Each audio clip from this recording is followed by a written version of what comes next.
evening, everybody. I'm Larry Roberts. And I'm Sara, and this is Brandon, your comprehensive guide to creative branding. And on this episode of the podcast, we are going to be looking at the rise and the fall of someone known as the Liver King. And if you're like me, you have no idea who he is. Well, you know, it's weird that you don't know. I honestly thought that you knew who this cat was. If you go over to Instagram, he has about 2.5 million followers. That's insane. On IG. So he's definitely making a splash to his demographic. Now, at the same time, I can kind of dig where you probably wouldn't know who he is. Not his target audience. Definitely not his target audience. Yeah. Liver King is his real name is Brian Johnson, and he built his brand. Calling him out with his government name. We're going all the way back to the birth certificate here, folks. And his social security number is. But he built an entire brand on being lies. Yeah, definitely. But he also built it on being quote unquote primal. You know, he wanted to get away from modern day living and the comforts that we experience today and go back to our primal ancestral roots. And he did this by mostly eating raw liver. Even the cavemen had fire. They could cook. and that's true, you know, but at the same time, he takes it back so far. I mean, he ate raw liver. He ate raw bull testicles. He ate all sorts of raw meats. And if you look at the cat, he's about 5 foot nothing. But he's like bam, bam, bam, bam, bam. I mean, there's muscles on top of muscles, on top of abs, on top of abs. So much so that people accused him of having ab implants because they're so they protrude so far and they're so defined. I mean, he's like an anatomy chart that's on steroids. And that's kind of ironic because that's kind of ended up what it was. It was actually steroids.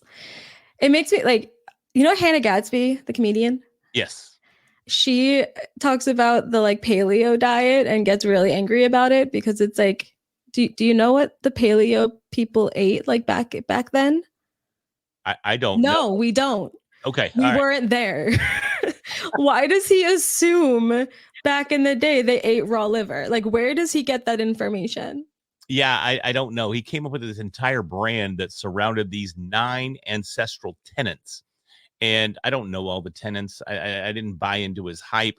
I definitely was intrigued by his presence because if you see him, I mean, he's a very distinct looking individual. He doesn't bathe. He doesn't shave. He's got this beard that goes on for days and his hair that's less than clean looking. I mean, when you see him in a picture, if you look at his Instagram, you can smell his account. Oh. Yeah. Okay, so how did no bathing muscle dude get 2.5 million followers? Well, it's because he built a brand around it is really what it amounts to. He hired a company, and this company is well known, and I'm looking for them right now. They're called 1DS is the name of the company that he hired. And we didn't know this until recently because what ended up happening is that, you know, we talked about it was somewhat built on steroids. Well, it turns out that it was 100% built on steroids, and his brand was 100% completely built on lies. And what ended up happening was some of his emails were leaked. And although he had swore up and down, interview after interview, podcast after podcast, that he was clean, that he was natural, and it was these 9 ancestral tenets, and it was this raw liver and raw bull testicles and raw meat and all this other stuff that made him who he is, it was really all steroids. When it came out, he was spending about $11,000 a month to maintain this physique.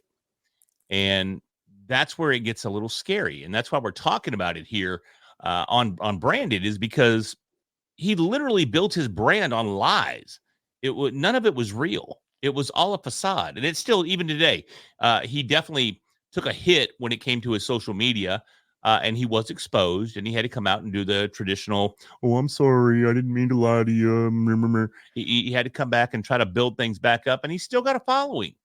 But the bottom line is that the following was built on a facade. We need to stop making stupid people famous. Well, and I love that meme as well, because we've definitely arrived at that point in time where we make a lot of quote unquote stupid people famous. Yeah. Because why? Because they build an insane brand.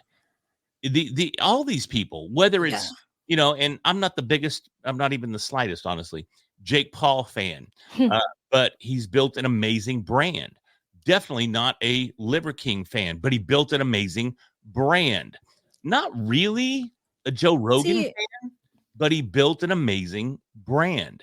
And that's where these quote unquote stupid people that we're elevating are able to set themselves apart because they build an insane brand.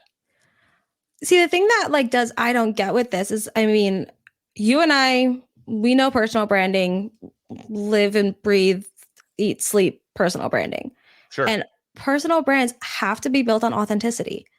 So when it came out that all of it was complete BS, how did he not lose his brand? How is he still getting all of these followers, all of this attention? Yeah, it's interesting because honestly, it's super simple. He just kept showing up. He accepted. Can he stop? Can he stop? Yeah. Why would he stop? Why would he stop? The dude's personal preference. Dude, well, I can appreciate that, but he's still making money hand over fist. The brand is still producing because the company that he hired and his dedication to that brand built something so deep, so strong that it doesn't matter. It's almost like he's a little bulletproof because his brand is so strong. Even today, before we hit record, I went to Instagram, I looked, still sitting at 2.5 million followers, even after being 100% completely exposed. It's insane. So now the company that built him, they were working on the success model from the book is what, Made to Stick? Yeah. There's a book called Made to Stick, and there is a success. It's an acronym, success model, and I think it's missing an S actually. Yes, it's SUCCES model. Yes, instead of the two S's there, we only have one. So that should tell you right in and of itself that we're already shortcutting things, folks. we can't even come up with a real word. But just come up with another S. Just come up with one. Yeah, just one more. Just please. But this just goes to show. Oh no, you know what? What? The final S is secrets. Because it was all secrets and lies. All secrets and lies. Or snake oil. Oh, I like that. Snake oil. Gotta throw just a drop or two of snake oil in with a little eye of newt and a toe of frog. Yeah, and double, toil and trouble. Yeah, you gotta have a little bit of sauce in there. Something wicked this way comes. But so that formula, that the actual success model. So it's the 6 principles of what makes an idea sticky or what makes a brand sticky. And it's simple, unexpected, concrete, credible. That's ironic. Yeah. Emotional and built on stories. Yeah. And this does make sense to me because, I mean, in my book, I talk about what makes a story compelling, and a lot of this lines up. It has to be unexpected. It has to be emotional. It has to be simple, not have too many details. So this does make sense. This tracks, but something went wrong. Well, and go through the acronym again. Simple. So it has to be simplicity. So it was super simple. If we look at the Liver King, we go, how simple was it? It was so simple that he took it back to a caveman approach. That's literally what he was doing. Yes. He went back to his ancestral tenets, back to the caveman days, made it super, super simple. Because if you look at him, he's definitely a physical specimen. He's definitely we'll call him a health influencer, even though he's far from healthy. So you look at him, and again, he's jacked, just bam, bam, bam, muscles on top of muscles. So took it back super simple, said that if you eat raw liver and you eat raw bull testicles, you'll look like me. And I think the simple part is also like twofold too, because not only like was his lifestyle supposedly simple, but his message was simple. Like he was only promoting this whole idea of like he is a fitness health person. He didn't have multiple levels. Like looking at the made to stick success model, it was the Heath brothers came up with it. And one of the examples they give is like Southwest is the low fare airline. So they focus on the idea of like low fare and transparency. So that's simple. They're not layering in all of these other things. Sure. So because he just focused on the physical piece of it, that kept it simple. And I mean, the simple isn't anything new. It's the KISS principle. Keep it simple, stupid. We've all heard it more than once. Yeah. Definitely. Yeah. So keep it straightforward, keep it simple. And he succeeded in that 100%. What was the, what's the U? Unexpected. So to get attention, violate a schema. So schemas are like this mind maps we have in our brain, like what we expect to happen, what has been put into our brain that this is going to happen. So when you go against that, it has that shock factor. So I guess that's what he did more than anything. I mean, if you go to his Instagram right now and you look at Liver King, you'll find a picture right there on the front page of him holding a massive raw beef liver. I don't want to see that. In the next picture, he's eating that beef liver. Super unexpected. I mean, I as a kid growing up, I cried on liver and onion nights. I mean, literally, because I hate liver that much that as soon as I smelt that liver and onions grilling in the kitchen. I was never made to eat that. Oh my God, I was. And it was, I don't think anyone in my house would have eaten that. It was the worst. So I can't even fathom eating raw liver, but that's where it's unexpected. He's sitting there holding a liver in his hand and he's eating it raw, straight from the critter. So very unexpected. Across the board. Part of the unexpected piece, it's basically clickbaiting. Yeah. You're just setting it up to sound unexpected, even if the whatever you're saying isn't that unexpected. You set it up so that it sounds like it. The way that you just word it, you make it sound like this is going to be a plot twist, and that's why things like clickbait are so successful. We're finally starting to realize this is clickbait. We don't need to actually click it, but for the longest time, that's what it was. And with him, it's kind of the same thing. His entire brand was clickbait. It's I only eat raw liver. Like, okay, how does that work? Like, how does this all come together? How do you look like that? Yeah, 100%. And I love that there's a meme out there of Tom Hardy from Mad Max where he looks up and he points up, and you're starting to see like on social media where people will take that meme and he's saying that's bait. And that meme is being used to point back to clickbait titles or clickbait posts and go, hey, this is just clickbait. This is nonsense. So, but yeah, he built an entire brand on unexpected clickbait. So then the next C is concrete. So the way that they say it, I was thinking that concrete had to just be, this is set in reality. It's not figurative. It's just, this is a thing. But what they actually say is that to be concrete, use sensory language. So you're painting a mental picture. So instead of just being concrete as in it's just like set in a fact, it's you have to be able to picture it so that it feels real and feels tangible. Well, and that's where he took it to the next level. Because if you look at Liver King, he looks very ancestral. He looks like a wild man with, again, the long hair that's knotted up and the long bushy beard. And again, dude is just chiseled straight out of granite. And again, so much so that people accused him of having ab implants because his abs are so big and they protrude so far that they look fake. And so far, I haven't heard whether or not they are fake. They potentially wouldn't be surprised. Oh, no, not at all. Not at all. But everything else is fake. But when you look at him, you're like, wow, he is concrete proof that if you eat this raw liver and you eat this bowl of bull testicles and you live these 9 ancestral tenets and you follow his brand, you're going to look like that too. So he looked very, very concrete. He backed up. He looked like he was made out of concrete. 100%. There's fit and there's muscle and stuff, but then there's just, you look like a carnival freak show. Yes. He looks like a carnival freak show. He nailed option B there. So Ugh, what's that other C? Credible. This is the ironic one. Ideas can get credibility from outside or from within using human scale statistics or vivid detail. So he used the vivid detail for sure. Yeah. I mean, you could see him. The dude doesn't own a shirt. Okay. He doesn't just show up on like podcasts or TV shows or events. He does not own a shirt. I don't know that I've ever seen him in a shirt, except prior to if you dig a little deep, you can find pictures of him before he was the Liver King and he owned a shirt. And he was the Liver Prince. Yeah, there you go. But today I don't think dude even owns a shirt. And I'm gonna be honest, if I looked like he looked, probably wouldn't own a shirt either. There's just no need. I wouldn't want to look like he looks. I wouldn't either. He's a little extreme even for Olaire. But I can appreciate the fact. Like I may still look like my before photo, but I don't want to get that far after.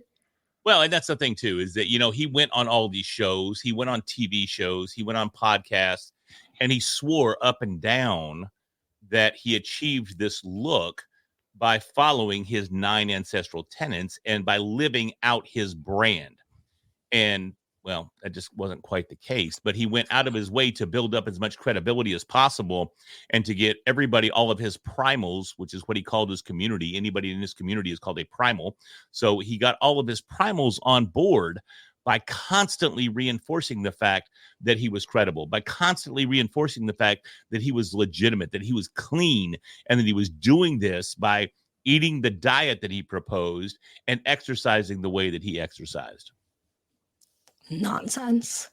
So then the E is emotional. So you have to play to the emotions, and people care about people, not numbers. So it's not about the statistics. It's not about the actual science behind if you eat liver, you're going to look like a Lego. It is just. It looks like a Lego. I can see that. Yeah. So with this one, he kind of preyed on just society's beauty standards and how everyone is self-conscious now and everyone wants to look like something else. Nobody is happy about what they look like. So he became the extreme. But he even made himself an extreme that is not attainable. No, not legitimately. I mean, who has $11,000 a month to spend on growth hormone and DECA and test and trend and all these other amazing steroids that'll make you look like this? It's the same. Sponsor us, amazing steroids. But he definitely played on everybody's emotions. I mean, even if we take it back, man, I remember as a kid, even in the early 80s, reading a comic book, and in the back of the comic book there were ads where this big strong dude was kicking sand in the face of a little scrawny dude. And if you ordered this workout plan, then you could be big and strong too. And, being a little skinny kid when I was growing up, I was like, oh my, that relates to me. That moved me emotionally because I didn't want that big muscular dude kicking sand in my face if I happened to go to the beach. And it's the same thing, man. It's playing on the emotions of the people that he labeled as primals. It's playing on the emotions of the people that want to look like him, that want to be like him, that want to be muscular, that want to be strong, that want all that attention, that want the 2.5 million followers on Instagram. That's exactly what he and the company that he worked with did. Yeah. Played on the emotions of the people that followed him. And this isn't even close to like a new concept. This is how we got an entire generation hooked on cigarettes. This is how they sell alcohol. It's the whole concept of sex sells. Yeah. And just using someone pretty. It's the whole concept of all Instagram influencers. Yeah. This person is so pretty.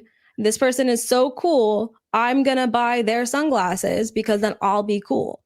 Right. I mean, that's why you're on this podcast, is because you're so beautiful and I can't bring listeners. So I got to have somebody like you to be on the podcast with me so that people will listen to the show. Oh, I love ego boosts in the morning. Yeah, right. For sure. But no, really, it's goes back to like the Marlboro Man. And he was used. Why are you laughing? Well, we both know why I'm laughing. That's hilarious. Oh, yeah, because he's my mom's ex-boyfriend. Yeah. He's always he's always the example that I think of because all he was pretty. And he got an entire generation hooked on tobacco. Yeah.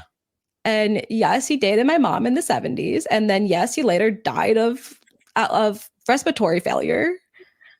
Was He it COPD or something like that? Was it hmm? COPD or something like that? Something like that. He died in I think he died in like 2014. I told my mom that she didn't even know. It's kind of funny. He left a lasting impression.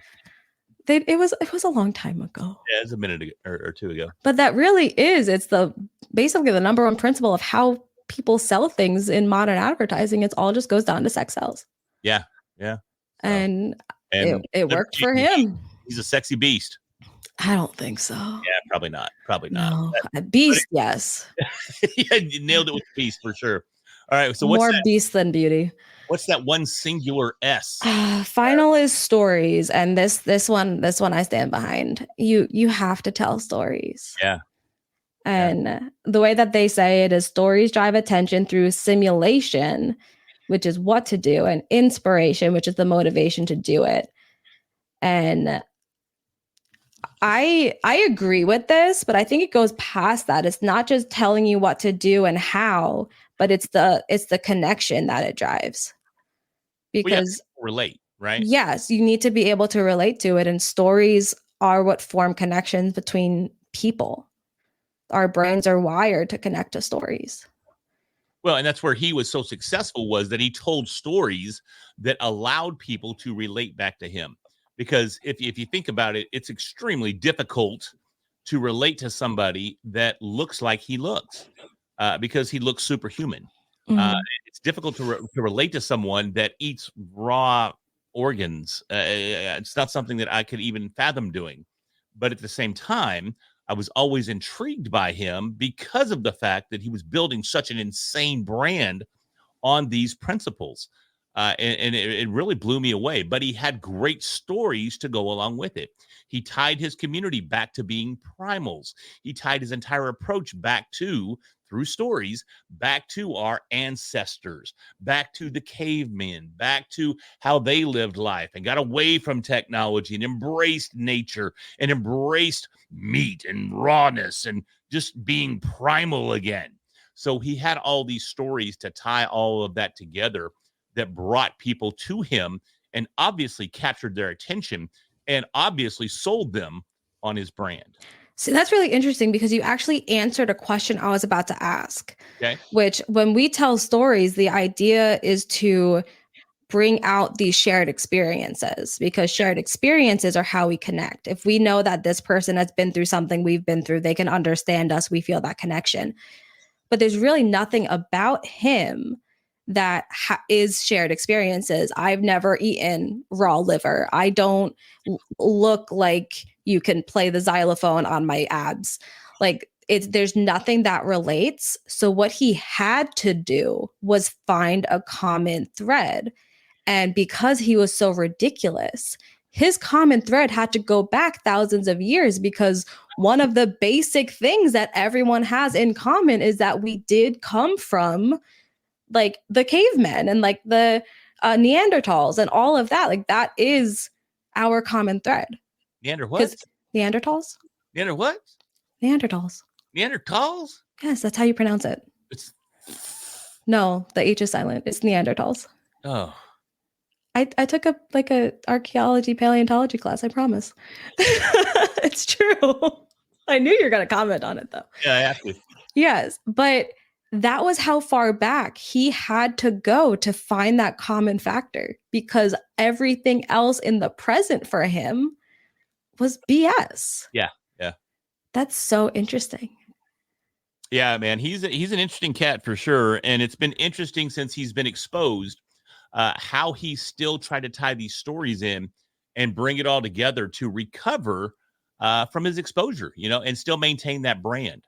And I think it's a testament to show that if you've got a strong brand, well, look, the lesson here isn't BS people and build a brand on BS.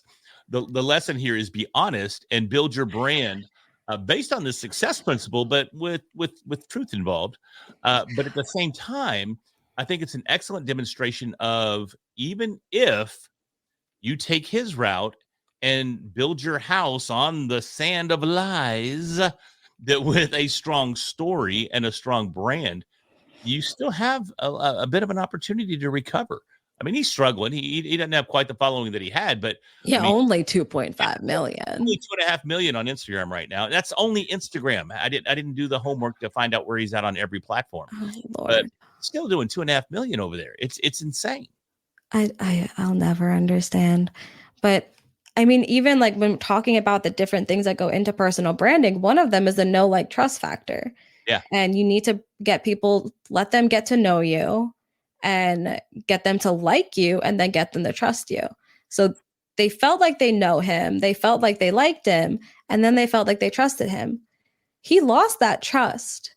And I guess the like was so strong that he was able to get past the loss of the trust. Yep. No, 100%. When you look at him, I mean, there is such a huge percentage of males out there that would kill to look like this cat. They think that if they look like this cat, it's going to solve all their problems. They're going to date all the hottest chicks. They're going to make a ton of money. They're going to drive the finest cars. He personifies, in the way he looks, what so many young men look at and think is going to provide them with everything that they want in their lives. And because of that, he's able to overcome a lot of that trust or lack of trust factor. That's insane. Guys, for the record, Shrek made a whole lot more money than Magic Mike. I love that. That's amazing. Yeah, that's an amazing. It is true. Yeah. You don't have to look like that. Be decent. Save us from the dragon, whatever it takes, but you don't need that. That's so funny. That's hilarious. Have a cute little donkey sidekick. Because I'd still pick Magic Mike over Shrek if I had a genie that goes, all right, Larry, one wish. You can be Shrek or you can be Magic Mike. I'm going Magic Mike. I'll tell you that right now. But anyways, hopefully out of this episode. For the record, guys, this was what not to do. This is what not to do. This is not we're not telling you to be kidney king or next week. Don't. Okay, yeah. Don't go eating raw liver, raw full testicles or kidneys or anything. Just build a brand on authenticity. Okay? Tell stories, work the success formula, and you'll find success in your brand as well. So with that, if you found some value in this episode, do us a favor, hit that subscribe button so we can bring you more amazing stories of Liver King and beyond on future episodes. So I'm Larry Roberts. I'm Sara Losi. We'll talk to you next week.